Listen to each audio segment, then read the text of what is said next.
You had 69 likes, but I ruined it by changing it to 70. Good video, dude. Hey guys, if you write a nice comment under the latest video you get the chance to be shown in the next video. Guys, what's the craziest thing that's happened in the boys' locker room that most girls wouldn't understand? We had electric hand dryers and Axe body spray. If you block the intake of the dryer, the heating element get really hot because of the lack of airflow and start to glow bright orange. Then, if you take your hand away and immediately spray Axe into the intake, a massive ball of fire shoots out the exit of the dryer. The fireball is bigger if you spray more cans at once. Guy has 3 testicles. No one believes him. He shows everyone in the locker room his 3 testicles, except me because I came in late. Never have I been more disappointed to not see a man's testicles. That was probably a tumor though. It's a femur. It's actually just on a more.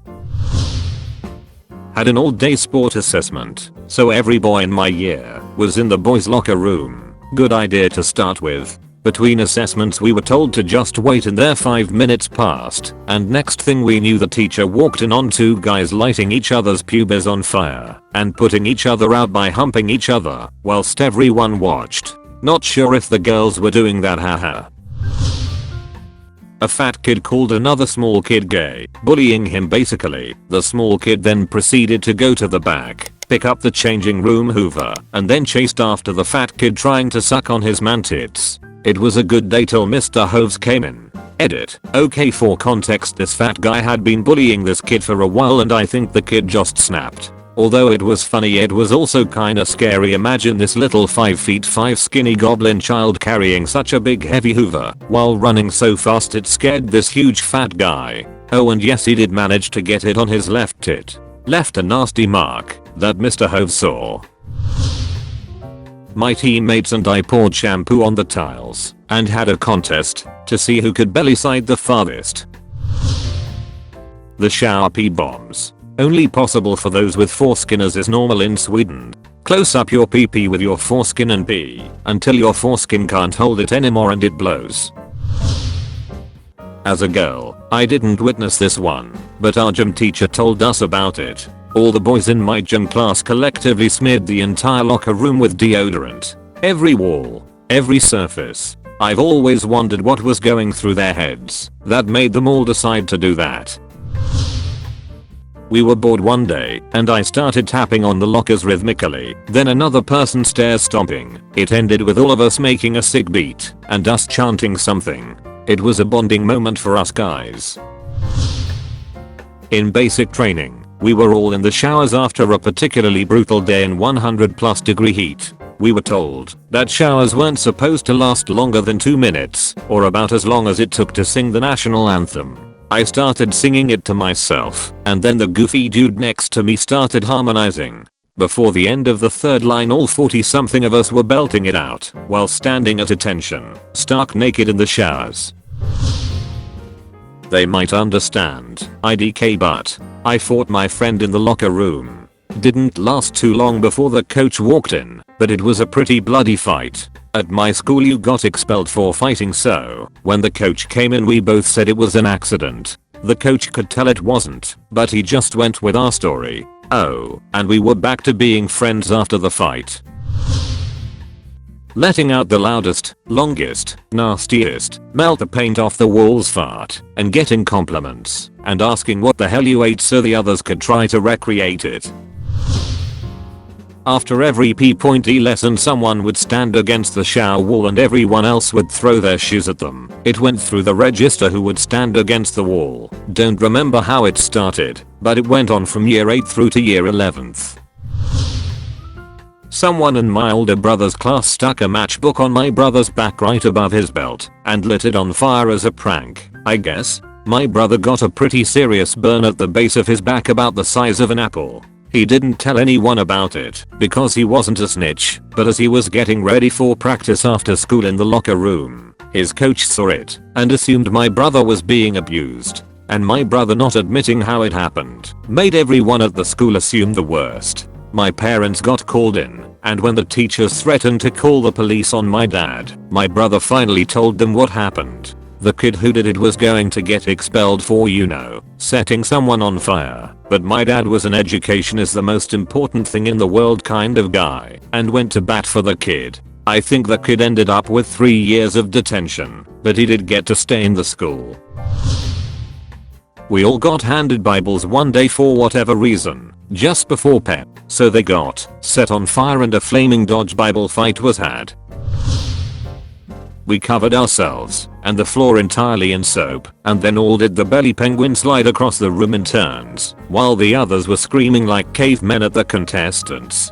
The one who got the furthest won. Just this week, kid somehow snuck a dead rat from the biology room, stuck it in a bag for a few days, then threw it into the locker room while people were changing. In high school, one of the special ed kids was in the locker room before weightlifting class. Little dude's like, "Yeah guys, you want to see this trick?" Naturally, we are all like, "Yeah man, we love to see your trick. What you got?" The hairy childlike boy immediately takes his pants off. It's on the bench and slides all the way from one end to the other. The whole bench was streaked with it, and we all got excused from that class that day. Place stank for the rest of the week and we never looked at him the same. Sneaky guy. I saw 2 of my classmates sword fight with their PPS until one of them hit the other so hard he had to stop because his PP hurt. We were getting ready after aquatics class and this one macho guy asked everyone to rank each other on cuteness. Everybody surprisingly went along with it and began debating. It was the most wholesome exchange amongst soaked, almost naked teenagers anybody can ever witness. NGL being ranked in the top 5 out of 26 was pretty cool. Someone locked the doors to the shower room from the outside and at least 7 links, the English version of Axe, bottles were thrown through the doors with elastic bands tied around them, so they automatically sprayed before they locked the doors. Some kid threw up afterwards, and most people being gassed found it funny. Even the kid who threw up, being part Jewish, I didn't throw up as I'm always prepared for this situation. After swimming pool, we made a free fight with everyone naked with no rules. Anyone knocked out or who lays on the ground for over 3 seconds is disqualified. I ended up 3rd after being hit by a bench, so I can relate to every etty locker memes that have been posted. But I still don't know why we decided to do it naked and why we all agreed to it. In high school we used to have this one guy that did a victory lap around the locker room after practice or after we won. This involves him getting naked and high-stepping a couple laps around the locker room, so his junk was flopping all over the place. We for some reason cheered and yelled while this was going on. Good times. Anyone remember 30-hour famine? If not, it's a fundraiser a bunch of schools in Canada do where the kids go door to door asking for donations/pledges for like about a 1-month period, and at the end of it all the kids who took part get locked in my case, the school gymnasium, for 30 hours over the weekend without any food. Anyone who lasted to the very end got some sort of prize as well. Well, this one dude bought a couple 20-inch pizzas the Friday prior and stashed them in the ceiling tiles in the locker room. He then invited a select bunch of us every few hours to eat some pizza with him because 30 hours is a long time, you guys. So yeah, I'd say pizza parties would be one of the crazier things, and for some reason I just can't imagine that happening in the girls' locker room. Messing around in the locker room, one of my teammates was pretending to try and stab me with his keys because we found out the girl he had a crush on liked me. Guys play fight a lot. I was holding his keys back by the keychain when it snapped, and before either of us could react he actually stabbed me in the face with his keys. Went right through my cheek, but surprisingly didn't hurt. I didn't realize how bad it was until I opened my mouth to ask why he was looking at me like that, and blood poured out of my mouth. Went home, put a butterfly bandage on it, went for a run with him the next day like nothing happened. It left a small scar, but it's covered by my beard now, so not a big deal. We had an electric razor and dared a guy to shave his head. Things escalated until someone took a chunk out of a different guy's hair. Realizing as a group we had gone too far and a major injustice was committed, we all shaved our heads. Like 30 guys all shaved their heads in solidarity. We did the same thing when a guy got pegged with a rock in the back and it left a major bruise. Everyone took a rock in the back. The next week we had a pool party at school and all the guys had one big welt on the back. Our administration had no clue what we were going to do next, but worked really hard to make sure we didn't accidentally kill someone.